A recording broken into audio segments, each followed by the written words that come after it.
Now, I told you in the beginning that we had to make some last-minute changes to the program, and unfortunately, Dex Geralds, who was supposed to join us now, can't make it right now. Dex is from the US. He has been living with type 2 diabetes for many, many years. At least that's what he was told, only to learn this year that he had actually always been type 1.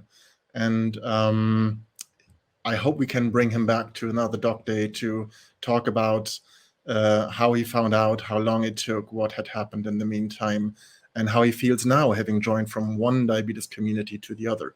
He also works as a personal trainer and as a coach. So we'll bring him back for sure.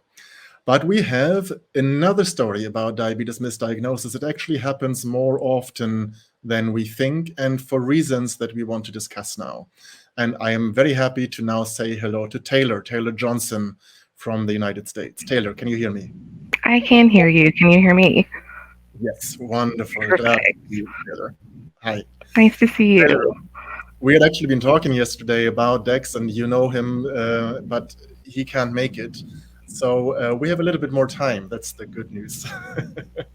But let's start with your story about living with diabetes and living with a misdiagnosis that happened when you were 15. Is that right? Yeah, absolutely. So I was diagnosed kind of shortly after my 15th birthday with type 2 diabetes. I was diagnosed, there was no antibody test or anything of that nature. I had felt pretty horribly for a while. I was a pretty active kid, so a student athlete, cheerleader, ran cross country, was really kind of active. But I had no energy. My clothes were kind of falling off of me at one point.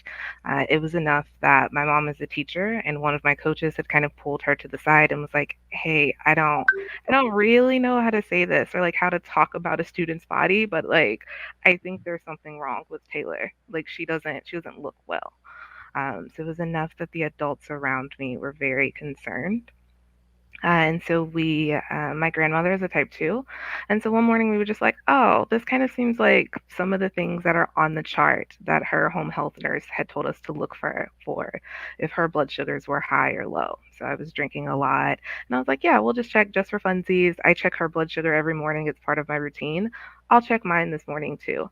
And it was 383. I don't think I will ever forget that number, but it was 383.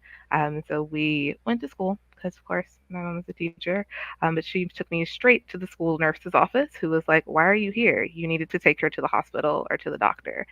Called my pediatrician. From there, she sent me to a pediatric endocrinologist. I'm from a very rural part of kind of Texas in the U.S.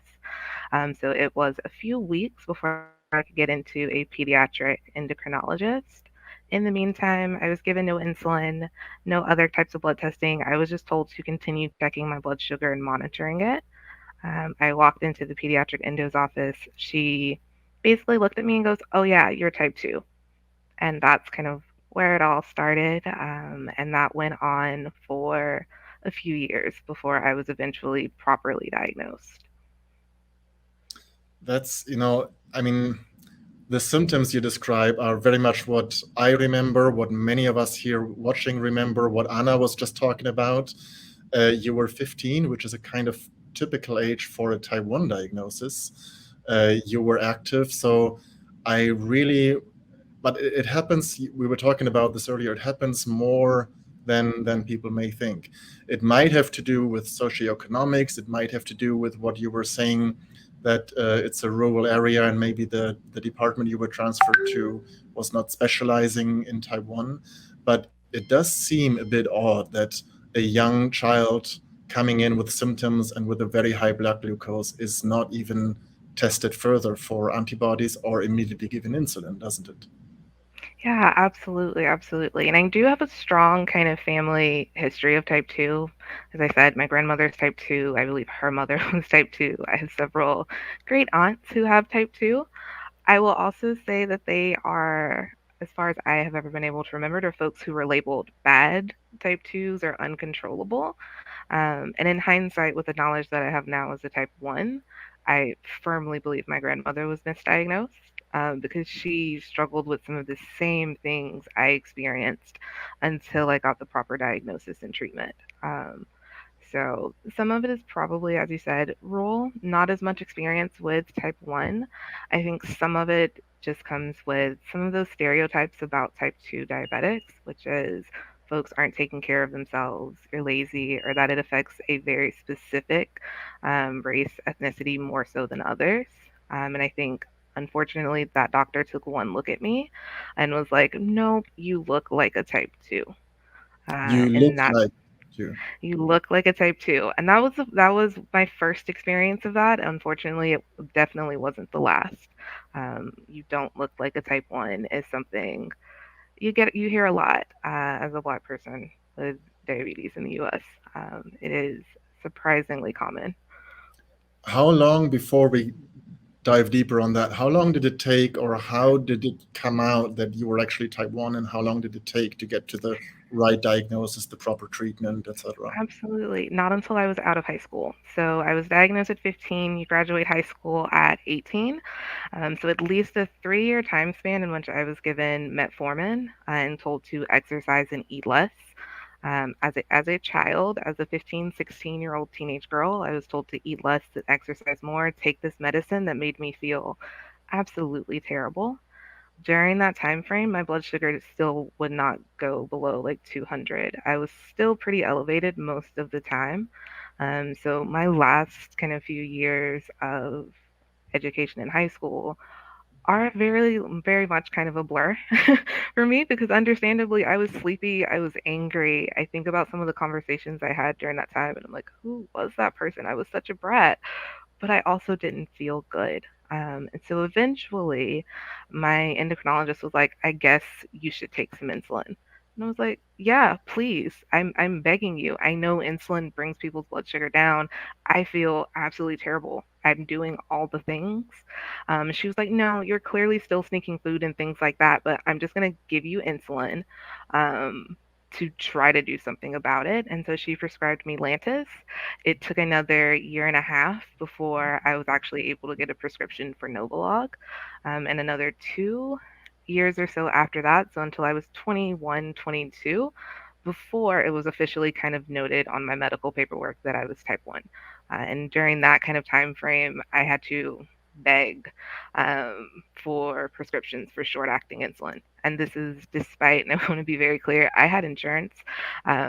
It wasn't an issue of access or kind of socioeconomics and having funds and things like that. It was kind of very clearly people just did not believe that I was a type 1. Now let's talk about that, because that is the topic that is really close to your heart, and we discussed a little bit about that beforehand.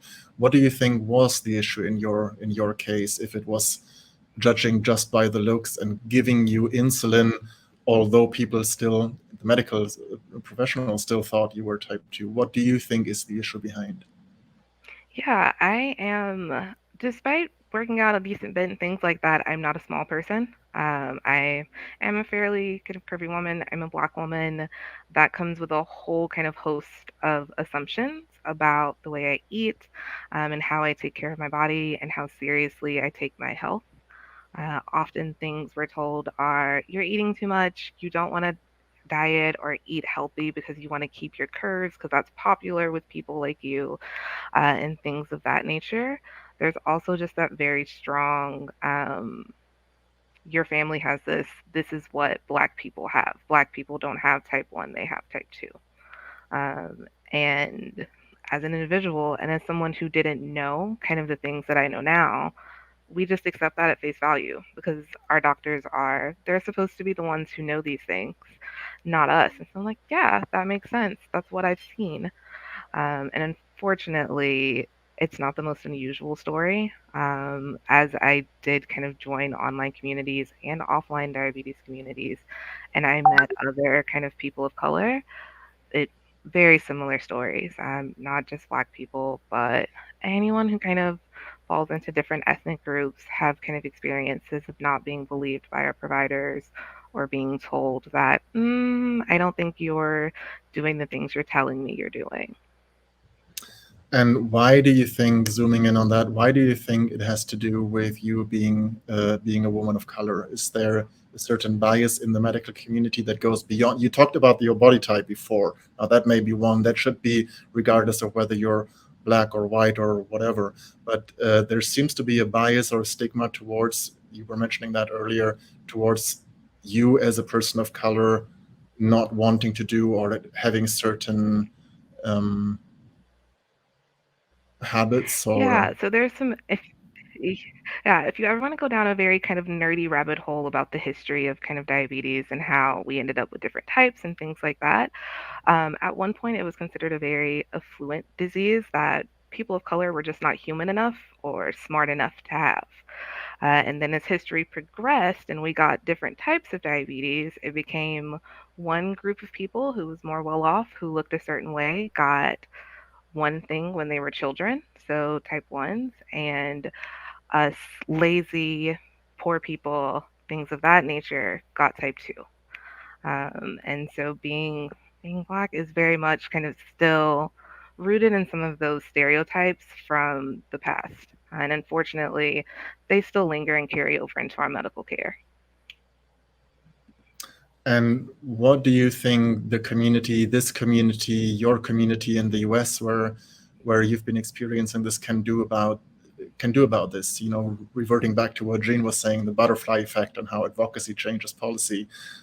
What can we do about it? What are you looking to do about this, not for yourself, but for the community as a whole? Yeah, absolutely. So I love conversations and I love talking to folks. And I think that's the main thing we have to keep doing. And this is for everyone, no matter where you're at. We have to keep having tough conversations about how race impacts our experiences with healthcare and in ways that go beyond access. Access is a huge issue, absolutely. And we talk about it a lot. But often I find that people are more uncomfortable diving beyond that and talking about things that aren't as easy to kind of fix. So, like, economics are an easy thing for most of us to understand. The experience of someone of another kind of racial or ethnic group takes a bit more to have those kinds of conversations. So we've got to have them in a way that means we're genuinely listening. And we're not listening with the intent of trying to make that person feel better or fixing the problem. We need to be listening to actually understand so that we're better equipped to advocate for change. Because often we can't advocate unless we actually understand the problem and understand what people are experiencing. And to do that, we've got to listen. And again, there's tons of comments out there, many people agreeing with you. And I can only say we at dedoc and here at Doc Day, we are very much open to having tough conversations. And I would like to thank you very much for coming here. As so many others said, thank you for sharing your story. Thank you for coming here and talking about this, because it is a conversation to be had, definitely. And while it is probably a conversation to be had amongst minority groups in general, I understand that in the US, especially for the community of people of color, that is a conversation to be had. In Germany, where I live, it is maybe more a conversation for the Muslim minorities here who face similar stigma, similar bias in the healthcare system and beyond, of course, but where it affects the healthcare system on top of everything else. And a person living with diabetes, when it then leads to a wrong diagnosis, a misdiagnosis, we definitely need to work on that. Absolutely. Thank you so much for having me. Taylor, thank you very much. And there's so many comments coming in. It's it would be great if you can jump on the Facebook conversation timeline maybe and just get in touch with people directly and answer their comments and their questions, because there's a lot more. Thank you very much for joining us here today.